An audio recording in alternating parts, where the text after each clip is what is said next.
Olá, seja bem-vinda, seja bem-vindo ao Mente Aberta Audiobooks. Na nossa leitura inclusiva de hoje, leremos o capítulo 7 do livro Metafísica ao Alcance de Todos, da Connie Mendes. Mas antes de começarmos, peço que se inscreva no nosso canal e ative o sininho para receber nossas notificações. Vamos a isso!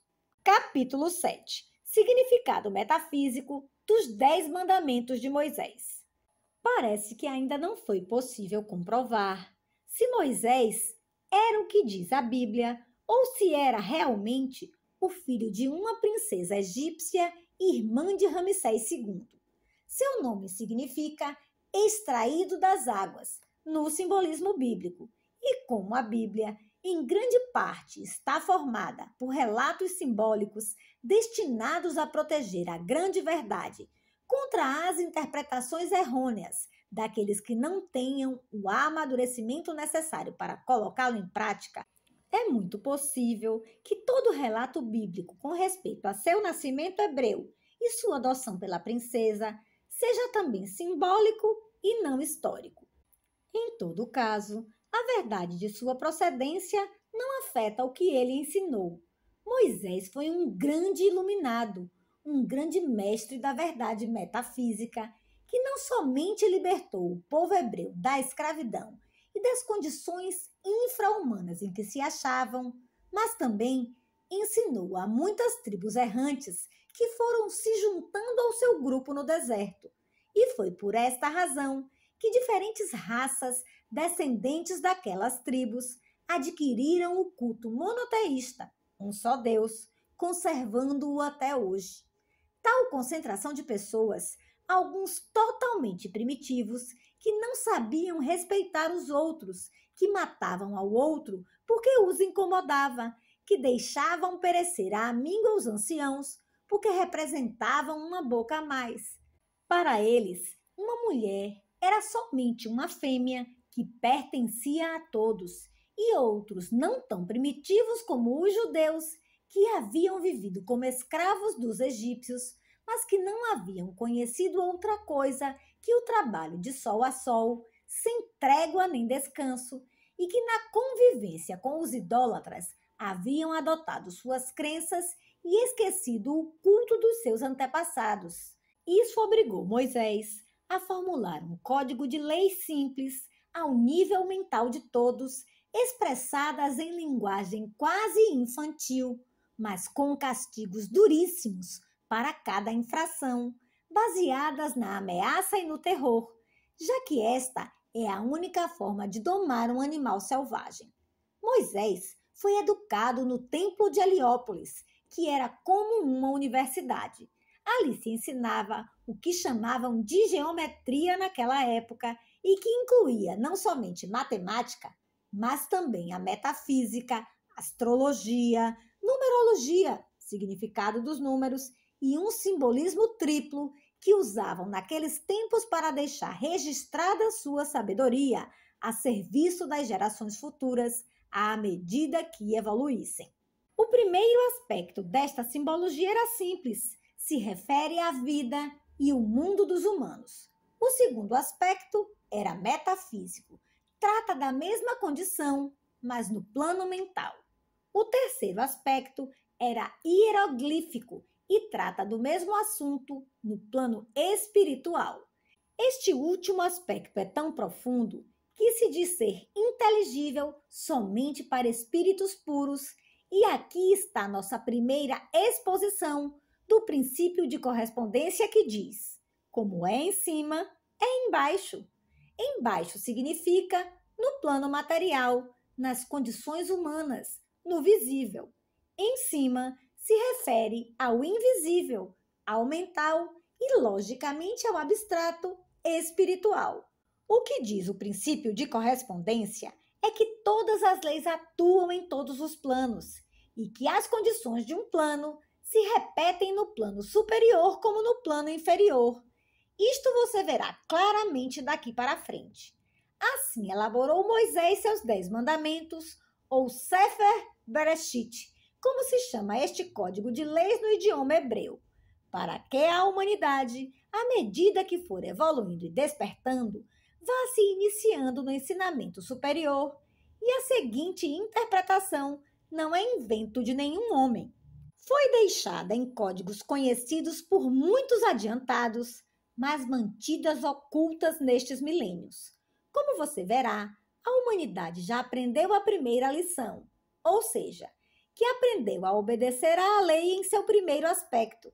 A maioria é adulta mental e moralmente.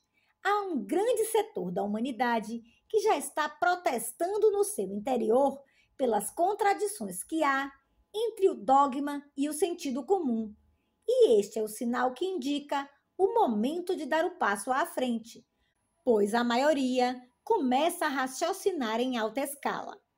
Em síntese, os 10 mandamentos dizem: 1. Não há mais que um Deus. 2. Não fabricarás imagens, não as adorarás, nem lhes renderá culto. 3. Não tomará em vão o nome do Senhor teu Deus. 4. Santificar o sétimo dia. 5. Honrarás teu pai e tua mãe. 6.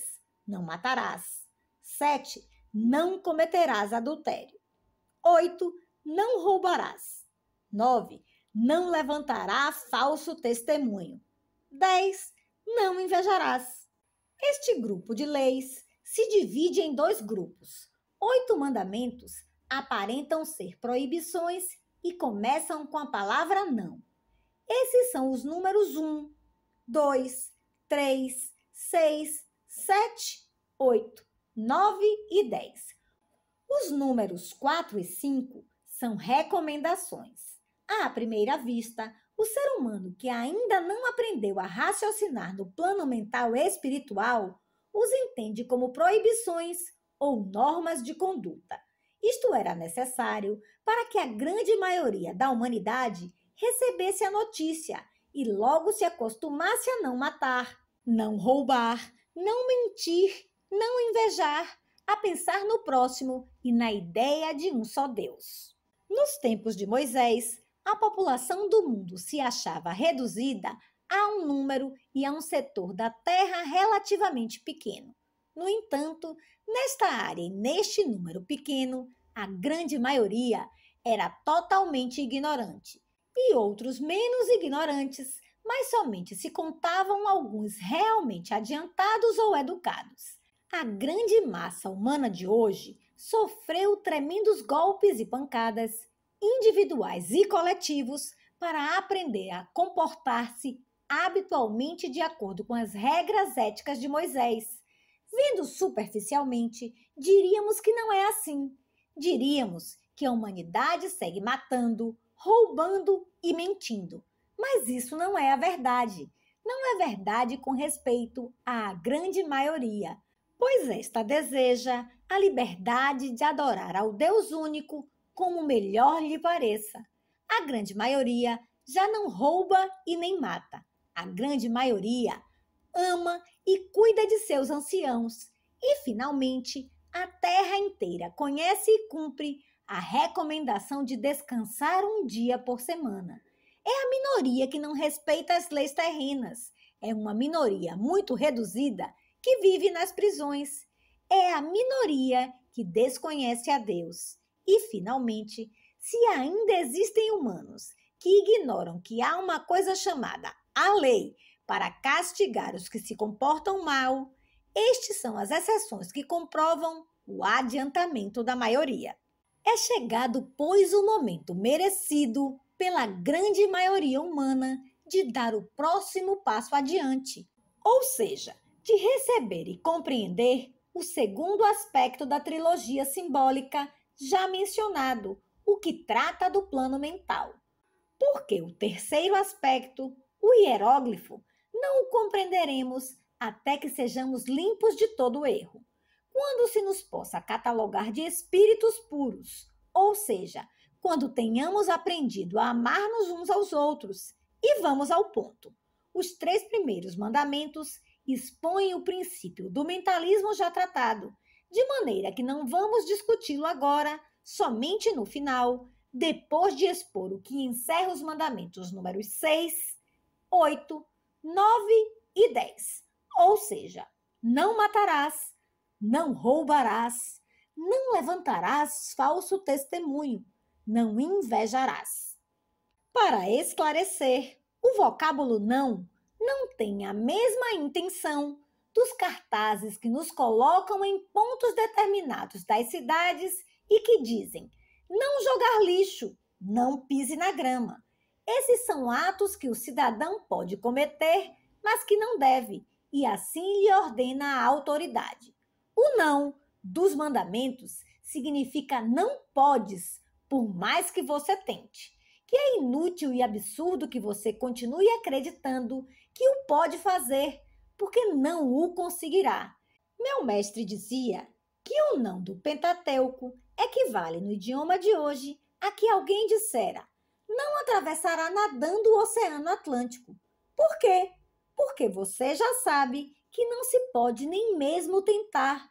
Não se possui a força necessária. O corpo material não tem vontade própria, não pode opor-se e nem mandar. A vida está no espírito, na alma, no eu superior. Quando esta abandona o corpo de carne e osso, somente fica a massa inerte, sem a vida, de maneira que se pode apunhalar o corpo de fulano, se pode pôr cianureto no café de Beltrano. Poderiam seus corpos deixar de existir no plano terreno, mas eles continuariam cheios de vida e conscientes no plano que se segue. E o único que se conseguiria é fazer que a lei do ritmo, ao devolver-se, golpeie você. Assim morrerás pela mão de outro ou por acidente.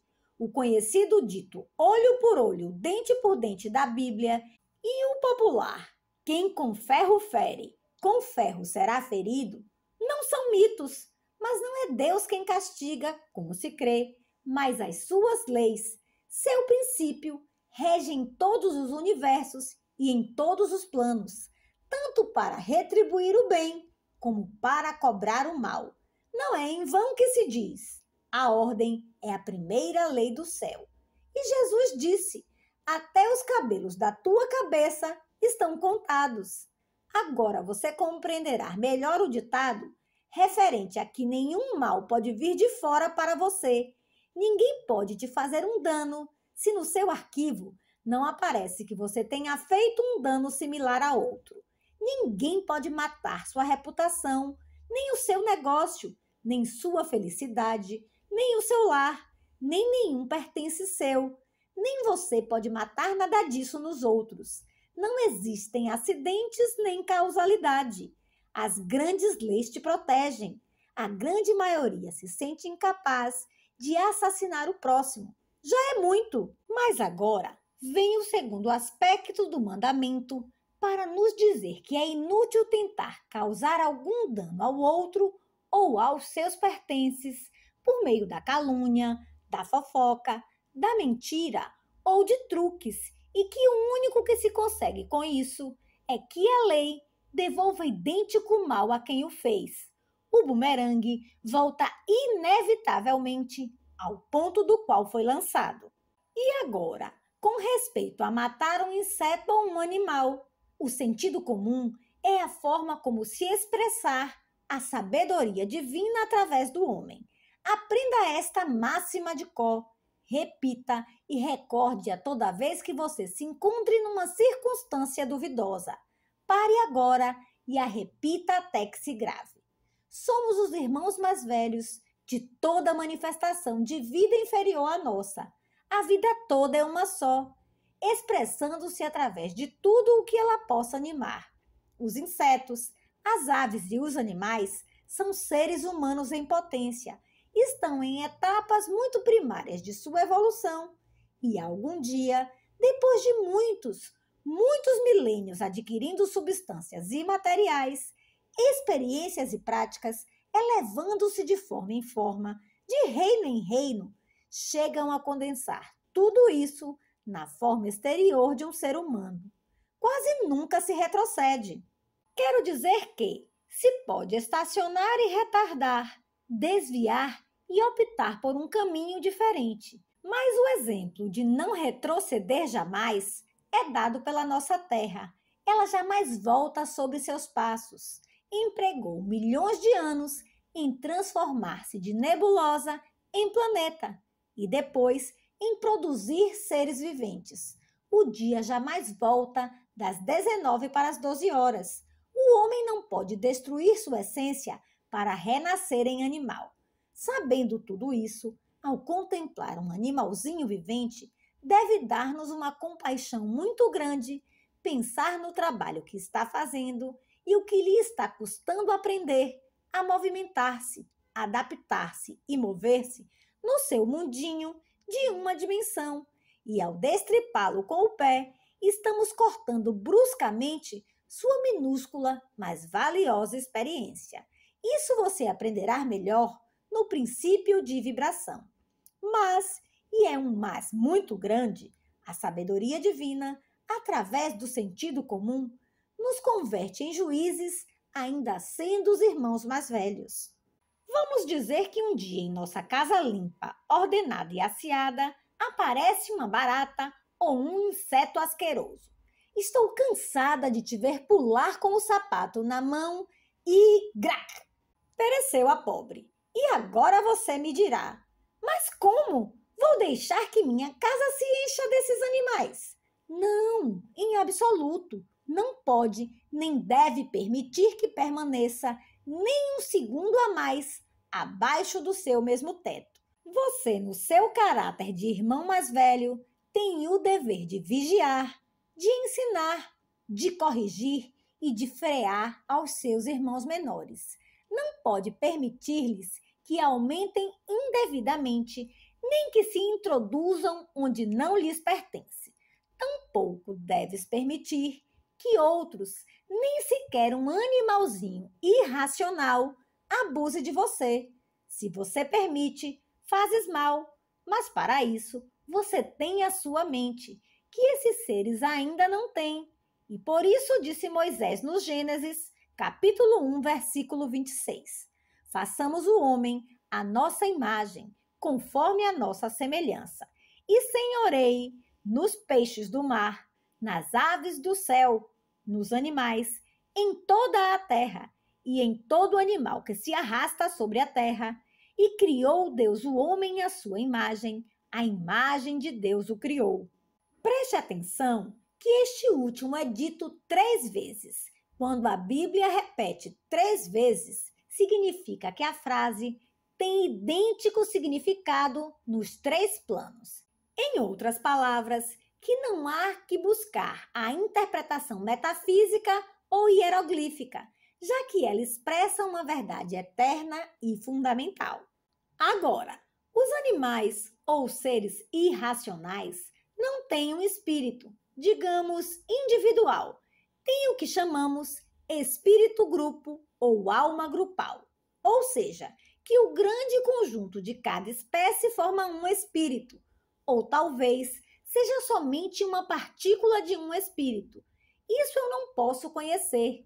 Não cheguei a essas alturas. O certo é que eles, os seres irracionais, atuam em grupo e por linhas já determinadas de ação. Por exemplo, as abelhas. Um tipo de abelhas obedece ao instinto de construir enxames de cera. Outro, ao instinto de atender a rainha e assim sucessivamente. São ações automáticas. Elas individualmente não pensam. Pensa por elas o grande conjunto que forma uma mente e as guia por meio do instinto. Podíamos dizer, empregando a lei de correspondência, vemos como correspondente esta atuação mecânica das abelhas a uma situação similar no reino humano. Na construção de um edifício, por exemplo, há homens carregadores de água, há pedreiros que fazem paredes, há carpinteiros que fazem portas, há obreiros especializados em molduras, pinturas, adornos, e todos trabalham quase mecanicamente, cada um em sua linha determinada, todos cumprindo algo que está na mente do arquiteto. Qual a correspondência no homem? Os pés fazem o trabalho automático de caminhar, as mãos de manobrar, os olhos de ver, os ouvidos de escutar, etc. E tudo obedece ao impulso que envia a mente através das linhas que chamamos nervos nos homens. Sabendo disso, quando você encontra um inseto fora do lugar, freie seu primeiro impulso de aniquilá-lo. O espírito do seu grupo está na sua mesma altura mental, forma parte da mente universal. Você o contata ao dirigir a sua mente até ele. Simplesmente diga-lhe: aqui é uma célula sua que se encontra fora do seu ambiente. Não é harmoniosa ao meu ambiente. Deus é harmonia perfeita. Leve-a. Você sentirá uma grande emoção ao ver que o inseto se detém imóvel, como recebendo a onda, e em seguida desaparece. Você não o verá novamente. E no caso de que a sua própria consciência não esteja ainda segura da verdade que acabo de te ensinar, ou que você sinta dúvidas do resultado, ou que faça o tratamento com muita violência e vê que o animal continua te incomodando, dê a ele 3 chances. Diga à alma grupal: se você não o levar agora, terei que matá-lo. Geralmente, você não terá que matá-lo. Em raros casos, ele resiste em ir embora. Somente quando ele mesmo está buscando a morte, porque já viveu a sua vida. E neste caso, quando te indique o seu sentido comum, que é a sabedoria divina em você, mate-o com um golpe forte e seco. Não o deixe a meio viver, agonizando. E sem violência do seu ânimo, sem raiva nem desgosto, diga-lhe que você evolua em melhor espécie. Tudo depende da intenção e o pensamento com que se execute. As seitas e ordens que dizem ser ocultista, que não comem carne, alegam que as vibrações da dor do animal, ao ser morto, contaminam a alma humana. Alegam também que as vibrações da espécie inferior degradam o ser. O Mestre Jesus negou esta crença quando disse: não é o que entra pela boca o que contamina o homem, mas o que da sua boca sai, porque o que da boca sai, do coração procede.